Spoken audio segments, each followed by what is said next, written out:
नमस्कार जय जगन्नाथ आम चैनल को आपण मानकु बहुत बहुत स्वागत। सांग माने आजिर एही वीडियो रे आमे जानिबा माघ पूर्णिमा केबे पड़ुअछि। माघ पूर्णिमा दिन केउ उपाय को पालन कले माँ लक्ष्मी साक्षात रूप रे आपणक गृह रे निवास करिवे एवं एही माघ पूर्णिमार विशेष महत्व रहिछि। एहा छड़ा माघ पूर्णिमा दिन गोटिए दीपर उपाय कहिबी जहाकू पालन कले आपणकर समस्त मनस्कामना पूर्ण हेब। तेणु सबुकिछि जानिबा पाई भिडियोटी को स्किप न करी शेष पर्यंत निहाती देखंतु एवं चैनलटी को सब्सक्राइब करी कमेंट बॉक्स रे श्रद्धा और भक्तिर सहित जय माँ लक्ष्मी निश्चय लिखंतु। सांग माने हिंदू पंजिका अनुसार ए वर्ष 12 फेब्रुआरी बुधवार दिन माघ पूर्णिमा पड़ुअछि। माघ पूर्णिमा शुक्ल पक्ष पूर्णिमा तिथि 11 फेब्रुआरी संध्या 6:55 रु आरंभ होई 12 फेब्रुआरी संध्या 7:22 रे समाप्त हेब। तेणु उदय तिथि अनुसार 12 फेब्रुआरी को माघ पूर्णिमा पालन कराजिब। सांग माने हिंदू धर्म रे माँ लक्ष्मी को धनर देवी बोली कहा जाए। आपण एही माघ पूर्णिमा दिन सकाळु उठी स्नान करी माँ लक्ष्मी को पूजा करंतु।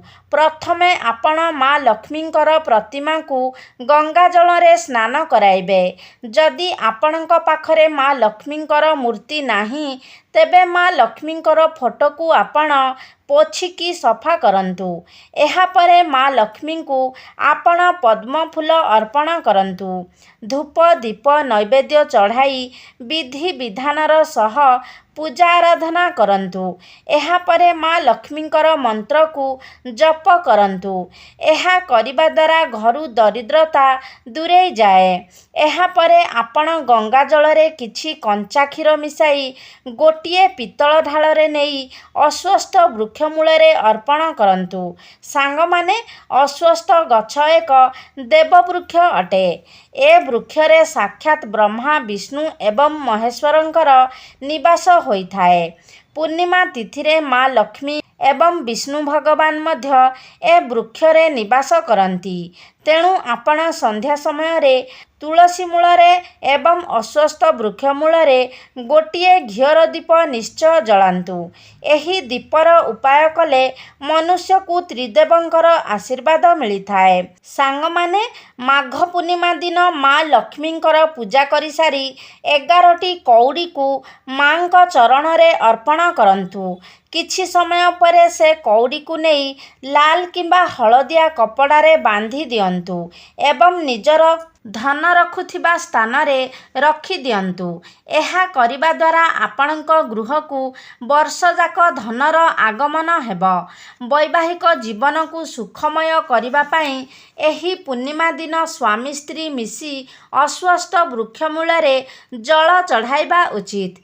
आपण जदि घरे सुख समृद्धि चाहुछंती तेबे गुड़ घी महू दही क्षीर तुलसी पत्र मिसाई पंचामृत तैयारी करी एही दिन भगवान विष्णु को अर्पण करंतु एवं से पंचामृत को निजे एवं परिवारर समस्त सदस्य ग्रहण करंतु। देखिबे आपणक घर सुख समृद्धि रे भरी उठिब। माघ पूर्णिमा दिन कला राशि किंबा राशि लडू कौनसी गरीब ब्राह्मण को दान करिबा अत्यंत शुभ होइथाए। सांग माने जदि आपण आरोग्य जीवन कामना करुछंती तेबे माघ पूर्णिमा दिन आपण बर गछ मूल रे जल चढ़ाई से गछ मूलर माटी आनी मथारे तिलक करी लगांतु। आपण जदि समस्त क्षेत्र रे सफल हेबाकू चाहुछंती तेबे माघ पूर्णिमा दिन ब्रह्म वैवर्त पुराण को प्रणाम करी पाठ करंतु एवं एही गरीब ब्राह्मण को एही पुस्तक दान मध्य करि पारिबे। सांग माने जदि आपण धन प्राप्तिर इच्छा रखिछंती तेबे माघ पूर्णिमा दिन सकाळु सूर्य को सर्वप्रथमे अर्घ्य देई तापरे आपण भगवान विष्णु को विधि विधानर सह पूजा करंतु एवं संध्यारे चंद्रदेव को अर्घ्य दियंतु। सांग माने एही दिन आपण माँ लक्ष्मी एवं विष्णु भगवान उद्देश्य रे संध्या समय रे निज ठाकुर घरे गोटिए घियर दीप निश्चय जलांतु।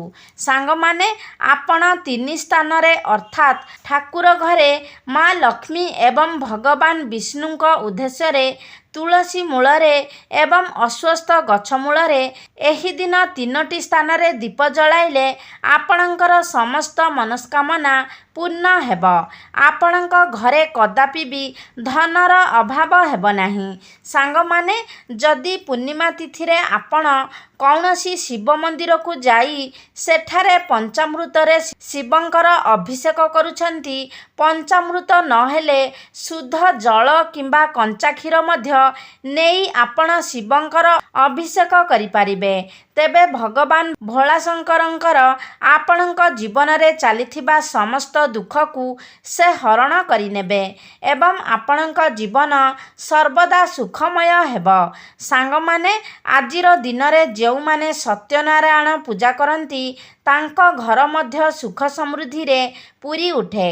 सत्यनारायण पूजा सेमिति रे तो संध्या समय रे करा जिबा उचित, किंतु आपण चाहिए दिन रे मध्य सत्यनारायण भगवानंकर पूजा करि पारिबे।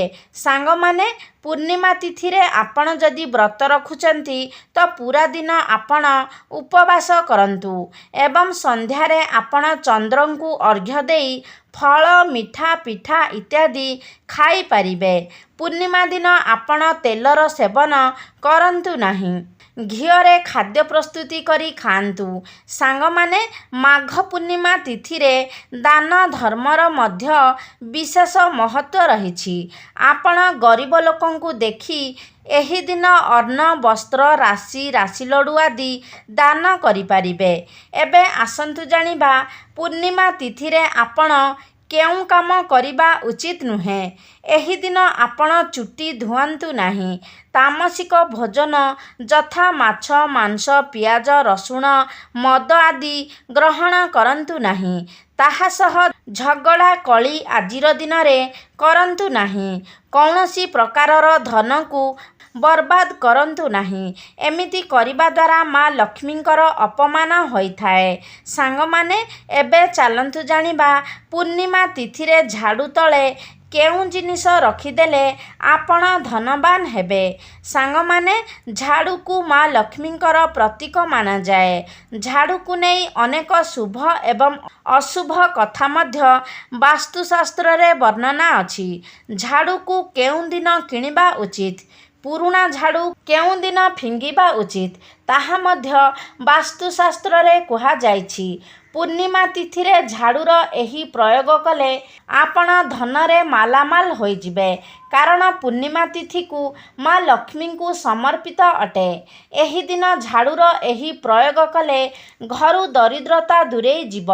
सांग माने झाड़ू सह जड़ित एही छोट छोट कथार ध्यान रखिले आपण धनवान होई पारिबे। आपणक घरु कलह अशांति दूर हेब। सांग माने सूर्यास्त परे भूल रे भी झाड़ू लगाइबे नाही। विशेष करी पूर्णिमा अमावास्या तिथि रे संध्या परे आपण झाड़ू लगाइले माँ लक्ष्मी आपणक घर छाड़ी चली जाती। एहा सह सूर्यास्त परे परे केबे भी घरे पोछा लगाइबे नाही। सूर्यास्त परे झाड़ू पोछा लगाइबाकू अत्यंत अशुभ माना जाए। जदि भी कौनसी कारणवशतः झाड़ू लगाउछंती तेबे कचरा को संध्या परे बाहरे पकांतु नाही। संध्या परे कचरा को पकाइले आपणक उपरे माँ लक्ष्मी क्रोधित हेबे एवं आपण आर्थिक संकटर सामना करिबे। पुरुणा झाड़ू को पूर्णिमा दिन फिंगिबा उचित। झाड़ू अधिक पुरुणा होई गले सेथिरे अधिक परिमाण रे नकारात्मक शक्ति बढ़ी जाए। ତେଣୁ ଆପଣ ପୂର୍ଣ୍ଣିମା ତିଥିରେ ପୁରୁଣା ଝାଡ଼ୁକୁ ଫିଙ୍ଗି ଦେଇ ସେହିଦିନଠାରୁ ନୂଆ ଝାଡ଼ୁର ବ୍ୟବହାର କରିପାରିବେ। ସାଙ୍ଗମାନେ, ଯେପରି ଆପଣ ଟଙ୍କା ସୁନା ଆଦି ଲୁଚାଇକି ରଖନ୍ତି, ଠିକ୍ ସେହିପରି ଝାଡ଼ୁକୁ ମଧ୍ୟ ଲୁଚାଇକି ରଖନ୍ତୁ, ଯେମିତି କାହାରି ବାହାର ଲୋକଙ୍କ ନଜର ଆପଣଙ୍କ ଝାଡ଼ୁ ଉପରେ ନ ପଡ଼େ। ଝାଡ଼ୁକୁ କେବେ ବି ଠିଆ କରିକି ରଖନ୍ତୁ ନାହିଁ, ସର୍ବଦା ଶୁଆଇକି ରଖନ୍ତୁ।